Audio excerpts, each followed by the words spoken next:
Hi, this is Dennis with Second Chance Tackle, and today we're going to be looking at the projects that have recently arrived in my shop, what I'll be working on during the week, and which ones may become the subjects of future videos. Got an interesting and eclectic mix today, I think, just based on some of the names that I've seen on the packages and what we've had conversations about. And well, we'll take you through these. We'll kind of look at what the history of the reel is and well, where it's going to take us. Now, the first one comes in from Florida. It comes in from Ron, and Ron has sent me about 4 or 5 reels. And I guess he had an afterthought. He's been buying reels for deep sea trolling, and he's asked me to refurbish several of those. And I think what we're finding out is he's got a nice collection of saltwater trolling reels, things like the big fin oars, and he's got the Penn International Series. And well, I guess he found a couple of deals of late, and then those deals have resulted in him acquiring some reels that, well, he just doesn't know enough about from a history standpoint. And I guess if I didn't know the history of a reel and I was thinking of going trolling, then well, I probably would want to have somebody look at it rather than lose a big fish. Well, here's an example of those fin oars, I think. Yep, this is a fin oar. This is the fin oar Regal 12. And his note there that I just got a quick look at said, check the drags. So this is a Royal 12. It's the Tycoon fin oar made in Miami Beach. And I think Ron is down in the Miami area, so even all the better, right? So let's see if we can't. Well, that's not there. Oh, we're rubber banded off. Okay, we're going to take this apart, make sure it's fully serviced, and check the drags for him. Make sure that that's all operational, and we'll give him years of worry-free fishing. So we get an eclectic mix here. It's all kinds of things show up on my bench. And if you like to learn about fishing reels, if you like to understand how they're made, how they're used, and well, how to keep them fishing for a long time to come, then I would recommend that you subscribe to my channel. And if you do subscribe to my channel, please use that notification button. That notification button will let you know when I'm posting. And well, you can see if it's a video you'd like to watch. Looks like somebody had a special on duct tape because Ron sent some in. And now this one comes from Tom, and Tom is in Tennessee. I've worked on a couple of his reels in the past. Well, I'm going to watch myself here. I certainly don't want to cut myself doing this. That duct tape certainly will keep it secure, won't it? Okay, this is from Tom. And Tom is sending me an Abu. This one is a Bronco 454. I don't know if that's in the cardinal line or not. The numbering kind of sort of is. Doesn't have a bail. Well, I don't know if there's much I can do. Oh, here's a bail. Yeah, he's got a broken arm on this one. I don't think that that's going to be available anywhere. The best we could hope for on something like this is that epoxy could hold this broken piece if it's a clean break. This is for that auto trip. It goes right here, sort of like that. So we may be able to mend it, but then again, I'm looking and it looks like somebody may have attempted that already. So if that's the case, I think this reel is going to be unrepairable, but we'll have to see. So a lot of these manufacturers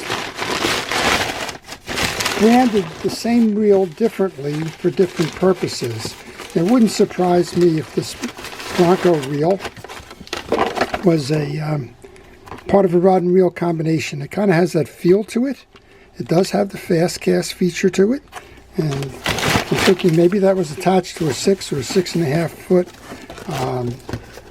freshwater rod.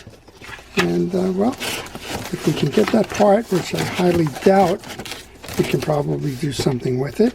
I don't think that rotor is going to be available anyway, and that's quite honestly the first time I've seen a Bronco reel model from an Abu reel. So that ought to be an interesting one. We'll see what we can do. But here's one that Ed dropped off. Ed's right down the block from me. And I think that we've got something going on here with a Daiwa reel. Ed's been busy working on reels, watching my videos, taking them apart, trying to get them working again. And this one is kind of an interesting one. This is a Daiwa GS 755. And he says here, bought it on eBay, wanted a service reel with a rear drag. Has a broken bail spring. Replaced the bail spring and found that the autocast wasn't working properly. Well, that may just be a worn cam. We're going to have to find out more about that. So these autocasts work by levering up. You can see how this little arm here levers up. And sometimes it just gets worn. It gets hard to work. You can see with a lot of effort it will come up. But of course, if you're trying to do that on a regular basis, it isn't necessarily going to work that way. And then we have a bail that is springing. I call that the ballet dancer. And that normally is because the bail wire, if you look at this bail wire probably needs to come in. There's a lot of tension on that, and that's why it cannot complete the cycle. It's not the spring, but rather the tension on that wire. And we'll play around with it. We'll see what we can do. And what do I have here? It looks like I have a broken spring that he replaced. Okay, interesting. So far we've seen a little bit of everything here. We've seen a freshwater rear drag fishing reel.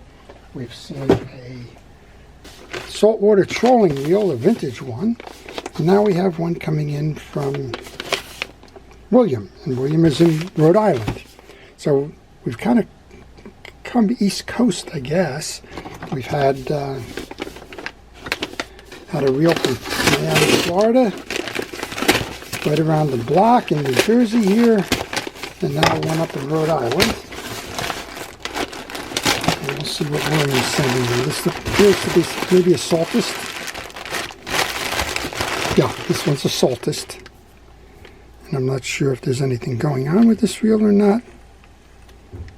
That kind of could do better. Okay, well, it seems to be functioning. I always ask for notes to be included. That gives me some hints as to what I'm looking for. And I don't see enough about this. Okay, well, we're going to go back. We'll look at the original email from this one. And, well, if you like these reels, if you'd like to see any of these serviced, just leave a note in that comment section, and I will try and service them time permitting. So we've got a couple of saltwater reels, a freshwater reel, and then I saved kind of one that's interesting, and I'm going to get started on it right after this video. And that is my latest reel in the bag project. My latest reel in the bag project comes in from Clayton, and Clayton is in Mississippi. And he sent me one. I think he was heartbroken. That's not the only thing that was broken.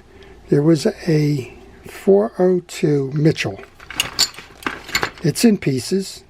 I just put them in one of my parts trays just to get a feel to make sure that most of the pieces were there. Apparently something happened here. I'm not sure what that is, but they fractured the side case. When I go to turn this, I think this is stuck. So my guess is that something happened here where maybe they tried to drive that out or something. I don't know. Wedged it. Maybe they tried to put a screwdriver behind it and snapped it that way. I'm a little bit unsure what happened there. What I am certain of is that takes an awful lot to put back together again.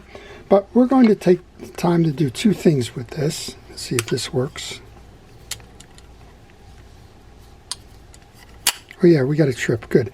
We're going to do two things. I think what we'll do here is we're going to show you how to rebuild the 402, which is a classic.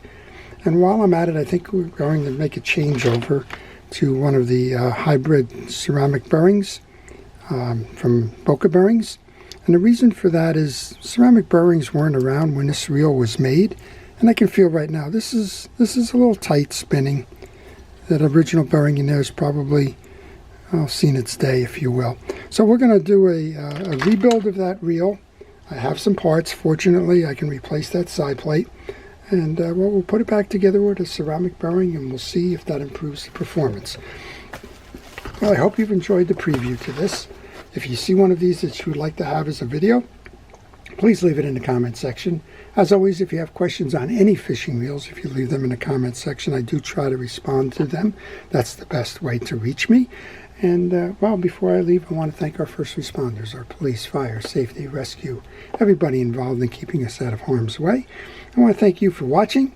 I want to wish everybody great days on the water and fantastic fishing. This is Dennis with Second Chance Tackle. Have a nice day.